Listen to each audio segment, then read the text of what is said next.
Hello बच्चों, कैसे हैं आप लोग बेटा। तो आज बात कर रहे हैं फिर से एक नए चैप्टर की, human health and disease. Important question है आपकी अंतिम युद्ध की सीरीज में।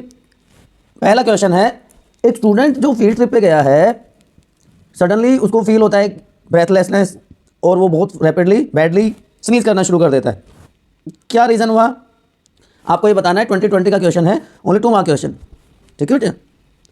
तो देखिए, ये रेस्पॉन्स है एलर्जिक रेस्पॉन्स, क्योंकि जो कुछ रीजन्स होते हैं जैसे डस्ट हो सकता है, पोलेंस हो सकते हैं, वो एलर्जन का काम करते हैं। एलर्जन क्या होते हैं बेटा? वो सब्सटेंस है जो एलर्जी या हाइपर सेंसिटिव रिएक्शन स्टार्ट कर देते हैं हमारे बॉडी में, उनको कहते हैं एलर्जेंस। तो एलर्जिक रेस्पॉन्सेज की वजह से उसको स्नीज और ब्रेथलेसनेस स्टार्ट हो गया, और ये हमारा इम्यून सिस्टम प्रोड्यूस करता है ऐसी एलर्जिक रेस्पॉन्सेज को, रिएक्शंस को स्टार्ट करता है, क्योंकि वो इम्यूनोग्लोबुलिन ई प्रोड्यूस करता है जो हेल्प करते हैं एंटीबॉडी फॉर्मेशन में, और ये एंटीबॉडी रिलीज कर देते हैं हिस्टामिन या सेरोटोनिन जैसे केमिकल्स जो इस तरह का इम्यून रेस्पॉन्स जनरेट कर देते हैं। याद रहेगा बेटा आपको।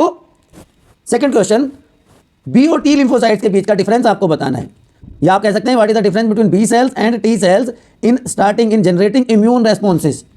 देखिए, इनिशियली दोनों टाइप की सेल्स, चाहे वो बी सेल्स हैं चाहे वो टी सेल्स हैं, उनकी फॉर्मेशन होती है बच्चे बोन मैरो में। बोन मैरो से अगर वहीं पे उसकी मैचुरेशन भी हो जाए तो वो तो रह जाती हैं बी सेल्स, लेकिन कुछ सेल्स माइग्रेट करके बच्चे चले जाती हैं थाइमस में, और वहाँ पे जाके उनकी मैचुरेशन होती है, और उनको हम कह देते हैं T cells. Clear to everyone? तो ये दोनों का बेसिक डिफरेंस हो गया कि बी सेल्स की मैचुरेशन होगी बोन मैरो में, जबकि टी सेल्स मैच्योर होती हैं थाइमस में। B cells humoral immunity formation करती हैं, जबकि क्योंकि यहाँ पे स्पेशल टाइप की टी सेल्स हैं जो इम्यून रेस्पॉन्सेज या इम्यूनिटी प्रोवाइड करने में हेल्प करती है, तो वो हो गया सेल मेडिएटेड या CMI। सारी की सारी या सिर्फ बी सेल्स ही एंटीबॉडीज फॉर्म करती हैं, हमेशा याद रखना हो। Only B cells form antibodies, और जो टी सेल्स हैं लिम्फोकाइन सेक्रेट करती हैं।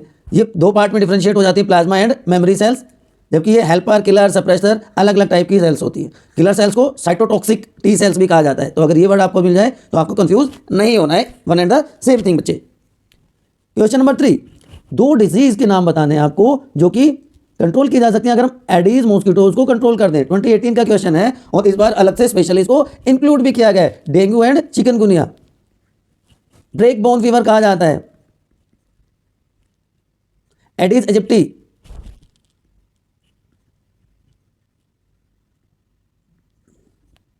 ठीक है, की वजह से होता है। तो इन दोनों डिजीज को कंट्रोल कर सकते हैं। 2 वर्ड आपको लिखने थे, 2 मार्क्स आपके पके, है ना। इस बार दोबारा से इंट्रोड्यूस किया गया, दोनों इंपॉर्टेंट है। इसका वीडियो मैंने अलग से बना के रखा, डाला हुआ है अपने चैनल पे, तो आप वहाँ पे जाके देख सकते हैं। प्लेलिस्ट में यूनिट 4 की जो प्लेलिस्ट है उसमें डेंगू एंड चिकनगुनिया का अलग से टॉपिक है, अलग से वीडियो है। चलिए, साइटोकाइनिन बैरियर कैसे इनेट इम्यूनिटी प्रोवाइड करते हैं। सबसे पहले तो बेटा आपको पता होना चाहिए व्हाट इज इनेट। इनेट को कहते हैं by birth, by birth immunity है ये हमारी बॉडी को वायरल इन्फेक्शन से बचाते हैं, ठीक है। ये स्पेशल टाइप के प्रोटीन सिक्रीट कर देंगे जिनको इंटरफेरोन कहते हैं। अलग अलग टाइप के इंटरफेरोन होते हैं, alpha interferon, beta interferon specifically काम करते हैं। ये क्या करते हैं, मान लो हमारी बॉडी की ये कई सारी सेल्स हैं, अब इसमें से कोई एक सेल इन्फेक्टेड हो गई, तो ये जो इंटरफेरोन्स हैं ये क्या करेंगे, जो नॉन इन्फेक्टेड सेल्स हैं इनको वायरल इन्फेक्शन से बचा लेंगे, ठीक है ना। और ये बाय बर्थ होता है, इनहेरेंट प्रॉपर्टी होती है हमारी बॉडी की, इसलिए इसको इनेट इम्यूनिटी भी कहा जाता है। याद रहेगा। चलिए नेक्स्ट क्वेश्चन की तरफ चलते हैं। क्वेश्चन नंबर 5 की बात करते हैं, सॉरी 6 पे आ गए हम। क्वेश्चन नंबर 5 की बात करते हैं। सोर्स प्लांट बताना हेरोइन ड्रग का, और प्लांट से इसको कैसे ऑब्टेन किया जाता है। देखिए, हेरोइन ने पापा से फ़ोन लिया, आप इस तरह से याद रख सकते हैं, या हेरोइन ने ओप्पो के फ़ोन पे पापा को कॉल किया, ओप्पो के फ़ोन से ओपी को कॉल किया। इसे आप इजीली याद रख पाएंगे। हेरोइन, ओप्पो, ओपियम कहते हैं इसको, ओपी प्लांट ओपियम को कहा जाता है ना। पापा आप अगर लिख सकते हैं तो पेपेवर सोमिनिफेरम हो जाएगा। तो ऑब्टेन कहाँ से हुआ, पेपेवर सोमिनिफेरम से। और हेरोइन जो ड्रग है, एसिटाइलेशन करने के बाद मॉर्फिन का वहाँ से ऑब्टेन होती है बाय एसिटाइलेशन ऑफ मॉर्फिन। तो ये थोड़ी सी माइल्डर फॉर्म कह सकते हैं। और मॉर्फिन जो पेपेवर सोमिनिफेरम है बच्चे, उसके लेटेक्स से ऑब्टेन होती है। तो 3 पार्ट इजीली आप याद रख सकते हो, हेरोइन, ओप्पो एंड ओपी, या पापा को कॉल किया। सेम उसी का क्वेश्चन है, वहाँ पे भी हम डिस्कस कर सकते थे। इफेक्ट्स बताने हैं ह्यूमन बॉडी पे हेरोइन के। देखिए, ये है CNS और GI ट्रैक पे एक्ट करने वाला substance. GI track, gastro intestinal tract पे एक्ट करता है ये, ठीक है। तो ये क्या करता है, ये CNS के ओपोइड रिसेप्टर्स पे एक्ट करेगा, वहां जाकर बाइंड कर जाएगा बच्चे और इनसोम्निया की कंडीशन प्रोड्यूस कर देता है। फीमेल्स में मेंस्ट्रुअल साइकिल इरेगुलर हो जाती है, लीवर और किडनी डिजीजेस इससे कॉमनली हो जाती हैं एंड कॉन्स्टिपेशन की प्रॉब्लम रहने लगती है पेशेंट को। ये क्या है मेंशन वन एप्लीकेशन बतानी है आपको सबकी। Passive immunization, anti histamine, colostrum and cytokinin barrier. आधे नंबर का एक पॉइंट है क्योंकि क्वेश्चन है 2 नंबर का। ये बताइए चलिए, ठीक है। पैसिव इम्यूनाइजेशन की हमारा जो इम्यून सिस्टम है वो एक्टिवेट नहीं होता, डायरेक्ट हम बाहर से ही एंटीबॉडीज प्रोवाइड करते हैं जो कि एंटीजन के ऊपर एक्ट करके उसको डिस्ट्रॉय कर देता है। तो pre formed antibodies are produced और introduced into the body of the patient. तो स्नेक बाइट या एटीएस, एंटी टेटनस सीरम दिया जाता है ना। ये आपने सुना होगा, कॉमनली हम हमारे आसपास सराउंडिंग में सोसाइटी में कह देते हैं कि जहर को जहर ही मारता है ना, उस तरह का ये रिजल्ट है। एंटी हिस्टामिन्स जो एलर्जिक रेस्पॉन्सेज होंगे, अभी हमने देखा था हिस्टामिन और सेरोटोनिन, ठीक है ना, तो एलर्जी को कम करने के लिए उनको यूज़ किया जाता है। Colostrum, first milk of mother, first milk mother का आफ्टर चाइल्ड बर्थ, उसको क्या कहा जाता है? Colostrum. After child birth is colostrum. तो ये कंप्लीट न्यूट्रिशन है अपने आप में न्यूबॉर्न बेबी के लिए, क्योंकि इसमें होता है बेटा इम्यूनोग्लोबुलिन ए या IgA जो इम्यूनिटी प्रोवाइड करता है न्यूबॉर्न बेबी को, ठीक है। एंड साइटोकाइनिन बैरियर्स, अभी हमने देखा था इंटरफेरोन्स प्रोड्यूस करते हैं, स्पेशल टाइप के वायरल प्रोटीन्स हैं जो नॉन इन्फेक्टेड सेल्स को वायरल इन्फेक्शन से बचा लेते हैं, ठीक है। याद रहेगा, समझ आ गई बात? ओके। इंटरफेरोन देखिए बार बार क्वेश्चन आता है, बार बार क्वेश्चन आता है, बार बार क्वेश्चन आता है, आपको चैलेंज कर रहा है, इंटरफेरोन याद रखना है, बहुत इंपॉर्टेंट है। वायरल इन्फेक्टेड सेल्स जो स्पेशल टाइप का प्रोटीन प्रोड्यूस करती हैं उनको हम क्या कहते हैं? इंटरफेरोन कहते हैं। काम क्या हो गया? जो नॉन इन्फेक्टेड सेल्स हैं उनको वायरल इन्फेक्शन से बचाने का काम करते हैं, ठीक है। तो जो एडजॉइनिंग सेल्स हैं, जो नेबरिंग सेल्स हैं, उनमें इन्फेक्शन स्प्रेड नहीं होता है। कोई भी मान लो एक सेल डैमेज है तो इन सबको एक इनेट इम्यूनिटी प्रोवाइड करने का काम कर देगी, ठीक है ना। तो they prevent viral infection of adjoining cells, इसीलिए इनको कैंसर पेशेंट्स को दिया जाता है। क्योंकि कैंसर पेशेंट में क्या होता है, कैंसर के केस में क्या होता है, नॉर्मल सेल जो है हमारी बॉडी की, उनमें बेटा प्रॉपर्टी होती है क्या? कॉन्टैक्ट इनिबिशन की, कि जैसे ही दूसरी सेल के सरफेस के कॉन्टैक्ट में आएंगे वो अपनी ग्रोथ को इनिबिट कर देते हैं, कॉन्टैक्ट इनिबिशन। लेकिन कैंसरस सेल्स के केस में क्या होता है, ये कॉन्टैक्ट इनिबिशन की प्रॉपर्टी हो जाती है खत्म, तो वो दूसरी सेल्स के साइटोप्लाज्म में एंटर कर जाता है, इसलिए एक अनऑर्गेनाइज्ड मास बन जाता है, ट्यूमर जिसको कहते हैं, ठीक है। तो इसलिए कैंसर पेशेंट्स को भी दी जाते हैं जिससे ये इस ट्यूमर को डिस्ट्रॉय कर सके, इम्यून सिस्टम को एक्टिवेट कर देती है, फंक्शनल कर देती है। एक टीम गई है आप लोगों की तो इंटर स्कूल स्पोर्ट्स मीट में पार्टिसिपेट करने गए हो आप लोग। चलिए, आप में किसी को स्पोर्ट्स में पार्टिसिपेट करना अच्छा लगता है? आपका फेवरेट गेम कौन सा है, या आपने अपने स्कूल को, स्टेट को, डिस्ट्रिक्ट को किसी गेम में रिप्रेजेंट किया है? तो फटाफट कमेंट सेक्शन में लिखो, ये करके दिखाओ। प्रैक्टिस सेशन में आपको पता चला कुछ वायल्स मिली सर्टेन कैनाबिनॉइड्स की, तो क्या आप अथॉरिटीज़ को रिपोर्ट करोगे? ऐसे प्लांट का नाम बताना जहाँ से केमिकल ऑब्टेंड होता है और इसके क्या इफेक्ट्स होते हैं। 2015 का क्वेश्चन है। देखिए, ये वो ड्रग्स हैं जो मेनली मिसयूज़ की जाती हैं बाय एथलीट्स या sports person to improve, to enhance their performance, ठीक है। तो ये अब्यूज ड्रग्स हैं जिनको कैनाबिनॉइड्स कहा जाता है। कैनाबिस सटाइवा से ये ऑब्टेन होती हैं, ठीक है। और ये डोपामिन का सिक्रीशन बढ़ाते हैं हमारी बॉडी से, लेकिन इसके साथ साथ हार्ट बीट बढ़ जाती है, नोजिया स्टार्ट हो जाता है, हमारा जो इम्यून सिस्टम है वो कम हो जाता है और ऐसे लोग डिप्रेशन और एंग्जाइटी का शिकार हो जाते हैं। इनको इजीली हम मॉनिटर कर सकते हैं, इजीली इनका पता लगा सकते हैं कि इनमें इनकी आईज जो है वो रेड कलर की होती है और जो जजमेंट है वो इम्पेयर्ड होता है, बहुत क्लियर कट एक डिसीजन नहीं ले पाते हैं, ठीक है बच्चे। इनको एम्फेटामिन्स कहा जाता है। एम्फेटामिन्स सिंथेटिक ड्रग्स हैं, परफॉर्मेंस को इम्प्रूव करने का काम करती हैं। Explain the changes that milk undergoes when suitable starter or inoculum is added to it. How does the end product form is beneficial for human beings? Lactic acid bacteria या lactobacillus present होता है inoculum में, जो कि as a starter हम use करते हैं during curd formation. Milk से जब कर्ड की फॉर्मेशन की जाती है तो इनोकुलम की फॉर्म में लैक्टिक एसिड बैक्टीरिया ऐड किए जाते हैं एक तरह से, जो मिल्क का पार्शियल डाइजेशन करने में, मिल्क प्रोटीन का पार्शियल डाइजेशन करने में हेल्प करते हैं। कैसीन प्रोटीन होता है जिससे न्यूट्रिशनल वैल्यू बढ़ जाती है विटामिन B12 की। इसलिए कहा जाता है कि curd is more nutritious than milk. और ये लैक्टिक एसिड बैक्टीरिया जो है माइक्रोबियल ग्रोथ को भी इनिबिट कर देता है हमारे स्टमक में, जो फूड के साथ अगर एंटर हो गए हैं तो। Okay, it is advise that all young mothers that breast feeding is the best for their newborn babies. Do you agree? 100%, 110% agree करते हैं हम, क्योंकि जो कोलेस्ट्रम होता है सबसे पहले तो उसमें इम्यूनोग्लोबुलिन ए होता है जो कि इम्यूनिटी प्रोवाइड कर देता है। तो सबसे पहले तो न्यूबॉर्न बेबी को मदर का मिल्क देने की ज़रूरत है। वो कंप्लीट नरिश डाइट है बच्चों, बच्चे के लिए। उसमें कार्बोहाइड्रेट्स भी हैं, उसमें फैट्स भी हैं, उसमें मिनरल्स भी हैं, उसमें आयंस भी हैं, उसमें प्रोटीन्स भी हैं। तो कंप्लीट न्यूट्रिशियस डाइट है बच्चे के लिए, इसलिए स्ट्रांगली रिकमेंड किया जाता है ब्रेस्ट फीडिंग को। ठीक है।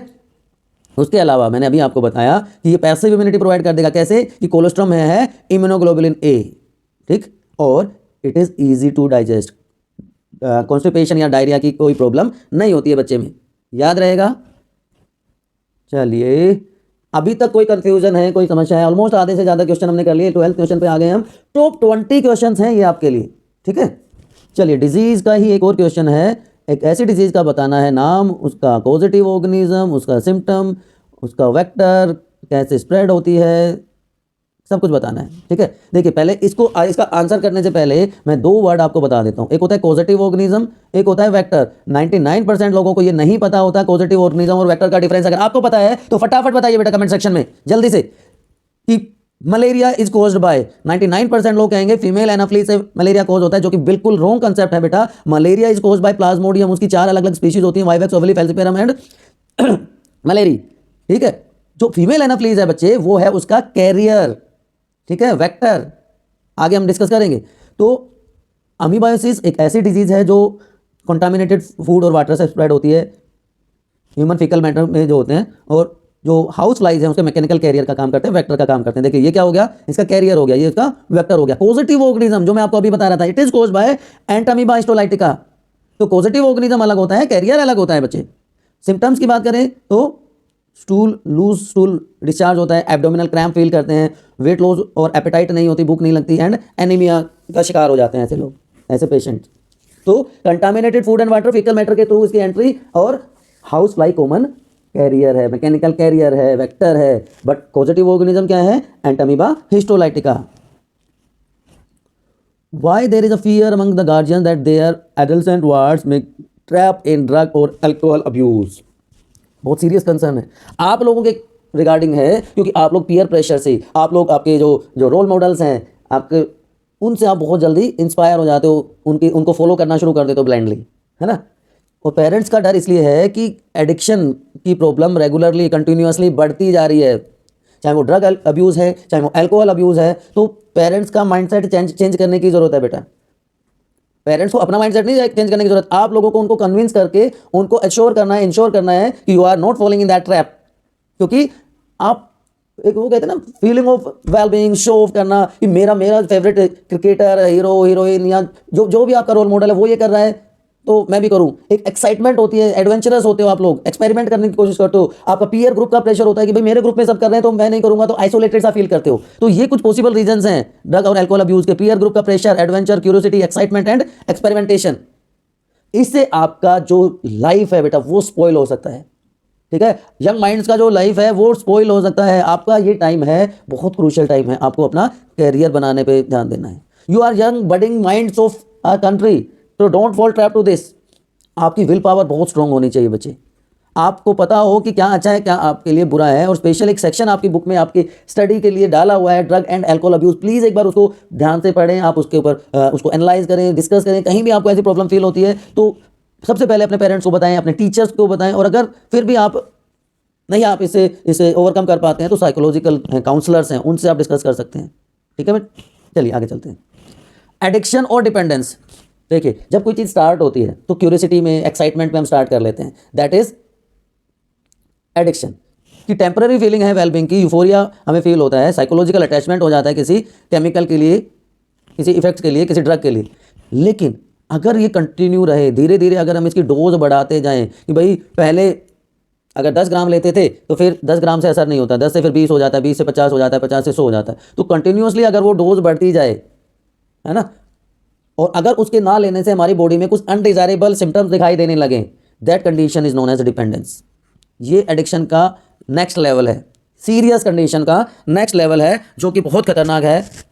ठीक है, तो हमारी बॉडी की टेंडेंसी है जिससे कुछ अनप्लीजेंट विड्रॉल सिम्टम्स भी होते हैं अगर रेगुलर डोज ना मिले तो। जो ड्रग एडिक्ट हैं वो बहुत अनयूजुअल बिहेवियर शो करते हैं, वो एग्रेसिव हो जाते हैं, उनमें दे स्टार्ट टू फाइट अगर उनको वो डोज नहीं मिलती है ना, तो ये बहुत सीरियस कंडीशन है। चलिए नेक्स्ट क्वेश्चन। ऐसा देखा गया है कि जो बच्चे चिकन पॉक्स जिनको हो जाता है चाइल्डहुड में, तो उनको दोबारा से वो डिजीज नहीं होती लाइफ टाइम में। क्या रीज़न है, कौन सी इम्यूनिटी है ये बताना है। ये बेटा होती है एक्टिव इम्यूनिटी, बिना सोचे आप लिख सकते हो, एक्टिव इम्यूनिटी का एग्जाम्पल है। ठीक है, क्यों कि जब हमारी बॉडी किसी पैथोजन के लिए फर्स्ट टाइम या फर्स्ट एनकाउंटर होता है, तो उनको हम कहते हैं प्राइमरी इम्यून रेस्पॉन्स, जो थोड़ा सा स्लो होता है, डिलेड होता है ना। प्राइमरी, आपके घर में मान लो कोई पहली बार आता है, तो आप अगर उसको आपने पहले कभी नहीं देखा है, तो आप उसको रिकॉग्नाइज करने में थोड़ा सा टाइम लेते हैं, थोड़ी सी प्रोसेस स्लो हो जाती है, डिलेड प्रोसेस हो जाती है, क्योंकि एंटीबॉडीज भी हमारे शरीर में इसी तरह काम करती हैं।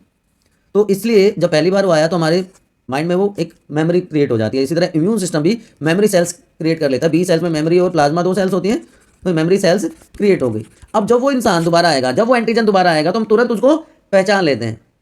तो highly intensified secondary immune response शुरू होता है कि एंटर करते ही हमने पहचान लिया, तो हमारा जो एंटीबॉडी उसको इमीडिएटली डिस्ट्रॉय कर देती है। तो सेकेंडरी इम्यून रेस्पॉन्स हमेशा फास्ट होता है और लॉन्ग लास्टिंग होता है। ठीक है, फास्ट और लॉन्ग लास्टिंग इंपैक्ट होता है। तो ये एक्टिव इम्यूनिटी है, जिसकी वजह से उसको लाइफ में दोबारा से वो डिजीज नहीं होती है। होस्ट और साइट बताना है, जहाँ पे मलेरियल पैरासाइट की ये 2 स्टेजेस पूरी होती है। मेल और फीमेल गैमेटोसाइट की का फ्यूजन होता है और गैमेटोसाइट की फॉर्मेशन होती है। ठीक है, तो जो गैमेटोसाइट है, मेल और फीमेल गैमेटोसाइट की फॉर्मेशन बेटा होती है ह्यूमन बॉडी में, आरबीसीज में हीमोजोइन ग्रेन्यूल्स बनने के बाद ये स्टेज आती है। कि जब आरबीसी में वो एंटर करते हैं तो amoeboid stage, signet ring stage, hemozoin granule की फॉर्मेशन, अलग अलग स्टेजेस आती हैं, एंड अल्टीमेटली मेल और फीमेल गैमेटोसाइट की फॉर्मेशन हो जाती है।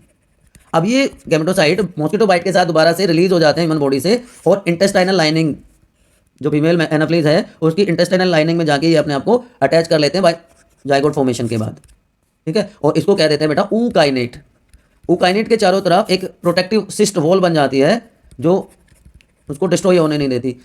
एलिमेंट्री कैनाल के साथ साथ इंटेस्टाइनल वॉल के साथ साथ ये ऊपर की तरफ बढ़ता रहता है, and ultimately it reaches to salivary gland, वहाँ पे जाके ये स्टोर हो जाते हैं। और इंसेक्ट जब हेल्दी पर्सन को बाइट करता है, तो स्पोरोजॉइट फॉर्म में जो इन्फेक्टिव स्टेज होती है, ये रिलीज हो जाते हैं, causes malaria disease in the organism. ठीक है, next question. Type of human cell HIV attack on its entry into the body. बहुत बहुत बहुत VVVIP जो भी आप लिखना चाहें वो आप लिख लीजिए, ये क्वेश्चन बहुत इंपॉर्टेंट है इस बार। मैक्रोफेजेस जो होती हैं उनको डायरेक्टली सबसे पहले अटैक करता है, और वायरस इन मैक्रोफेजेस में एंटर करके अपना नंबर बढ़ाना शुरू कर देता है, रेप्लिकेशन स्टार्ट कर देता है, रेप्लिकेशन यहाँ पे स्टार्ट हो जाती है। ठीक है, और ये वायरल DNA बना देता है एंजाइम रिवर्स ट्रांसक्रिप्टेज की हेल्प से। पूरा डायग्राम मैंने डिटेल में एक्सप्लेन किया हुआ, इसलिए मैंने यहाँ पे कंसिडर नहीं किया है इसको, बट ये बहुत इंपॉर्टेंट टॉपिक है। ये वायरल DNA होस्ट के DNA में एंटर कर जाएगा, और अब ये जो इन्फेक्टेड सेल्स हैं वो नया वायरस बनाना शुरू कर देते हैं, मैक्रोफेजेस नया वायरस बनाना शुरू कर देते हैं, और हेल्पर T सेल्स में एंटर कर जाते हैं। तो जिससे हेल्पर T सेल्स की जो नंबर है वो ड्रास्टिकली डिक्रीज हो जाता है, और इम्यूनिटी हमारी वीक हो जाएगी, क्योंकि जो बचाने वाला है वही नहीं बच रहा है। इसलिए कहते हैं there is no treatment for HIV infection. AIDS के लिए कोई ट्रीटमेंट इसीलिए नहीं है बेटा, क्योंकि ये जो हमारी T सेल्स हैं उन्हीं पे अटैक कर देता है। T सेल्स जो है वो हमें बचाने वाली सेल्स है, इम्यून सिस्टम की मेल सेल्स है। CMI सेल मेडिएटेड इम्यूनिटी जो है वो लिम्फोसाइट्स की वजह से ही होती है, T सेल्स की वजह से होती है। तो जो बचाने वाला है वो खुद ही नहीं बच रहा है, तो बचाएगा कौन, इम्यूनिटी प्रोवाइड कौन करेगा हमारी बॉडी को। तो even minor infection takes very long time to heal. ठीक है, चलिए नेक्स्ट क्वेश्चन की तरफ चलते हैं। लाइफ साइकिल प्लाज्मोडियम की मलेरियल पैरासाइट की बतानी है ह्यूमन बॉडी में when bitten by infected female anopheles. ये हुआ, यहाँ पे बाइट हुआ। जो इन्फेक्टिव स्टेज है वो कहलाती है स्पोरोजॉइट। 1 मार्क में भी इंपॉर्टेंट है, इन्फेक्टिव स्टेज इज स्पोरोजॉइट। ये एंटर कर जाती है लीवर सेल्स में, वहाँ पे जाके ये मल्टीप्लाई करना शुरू कर देते हैं लीवर सिनोसॉइड्स में, और जब तक पूरी तरह वो सेल फिल नहीं हो जाती वहाँ पे मल्टीप्लाई करते रहते हैं। और जब ये डिस्ट्रॉय हो जाती, जब ये कंप्लीटली फिल हो जाती तो बस्ट होगी, सेल का लाइसिस हो जाएगा, और they are release into the blood. तो यहाँ पे ब्लड में एंटर करने से पहले की स्टेज है, तो इसलिए इसको प्री इरिथ्रोसाइटिक सीज़ोगोनी कहा जाता है।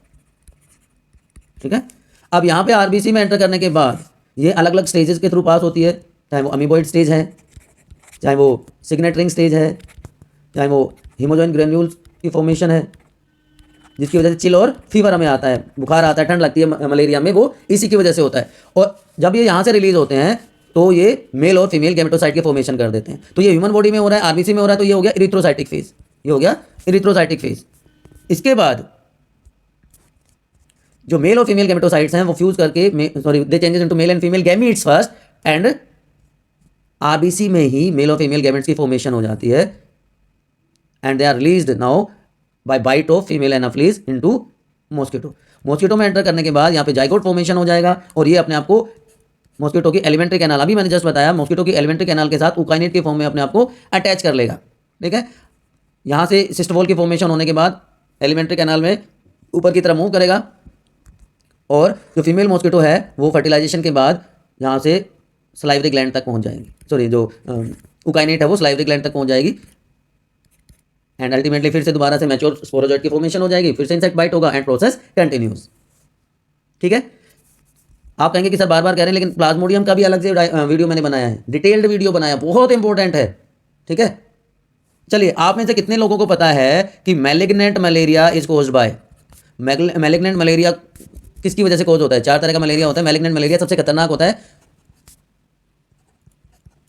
Plasmodium falciparum causes malignant malaria. कौन सा प्लाज्मोडियम की जो स्पीशीज है वो इंडिया में नहीं मिलती? Plasmodium ovale is not found in India. चलिए, मेथड फॉर कैंसर डिटेक्शन, अलग अलग बहुत सारे मेथड्स हैं, अलग अलग तरीके हैं जिसकी हेल्प से हम इसको डिटेक्ट कर सकते हैं, इसका पता लगा सकते हैं। सबसे पहले CT scan, computerise topography, computerise topography जिसको सीटी स्कैन कहा जाता है। रेडियो सिग्नलिंग होती है, एक तरह से स्क्रीनिंग होती है जिससे बहुत सारी इमेजेस बन जाती हैं, मल्टीपल इमेजेस बन जाती हैं, 64 या 32 स्लाइसेस बन जाती हैं एक अलग अलग एंगल से। Magnetic resonance imaging, MRI, magnetic resonance imaging, इसमें मैग्नेटिक फील्ड्स को यूज़ किया जाता है इमेज फॉर्मेशन के लिए। मैमोग्राफी जो ब्रेस्ट कैंसर है उसके लिए एक्सरे डेवलप किया जाता है। मार्कर्स होते हैं जो कि ट्यूमर टिश्यूज रिलीज कर देते हैं हमारे ब्लड में।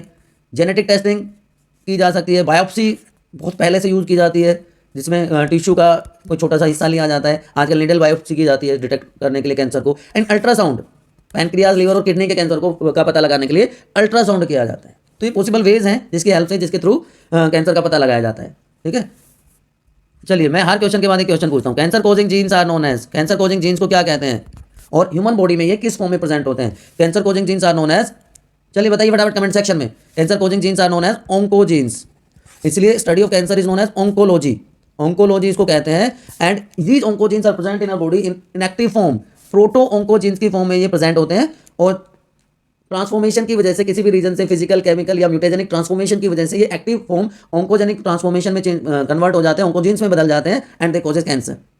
ठीक है, ब्लड कैंसर को ल्यूकेमिया कहा जाता है, एपिथेलियल टिश्यू के सेल्स को सार्कोमा कहा जाता है। तो अलग अलग टाइप का कैंसर होता है। चलिए नेक्स्ट क्वेश्चन की तरफ चलते हैं। क्वेश्चन नंबर 20, अब आपके 2020 सीरीज का लास्ट क्वेश्चन है ये। ओके, ये रिपीट हो गया, सॉरी।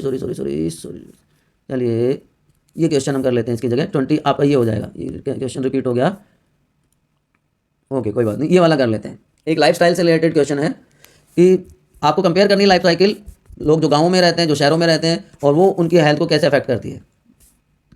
आजकल बहुत डिबेटेबल क्वेश्चन हो गया है क्योंकि शहर गांव भी आजकल गांव नहीं रह गए हैं, वहाँ पे भी सारी फैसिलिटीज़ अवेलेबल हैं। तो जो अर्बन एरिया में लोग रहेंगे तो वो बेचारे जॉब करते हैं, लंबे टाइम तक बैठे रहते हैं, कॉर्पोरेट्स की बात हो रही है यहाँ पे।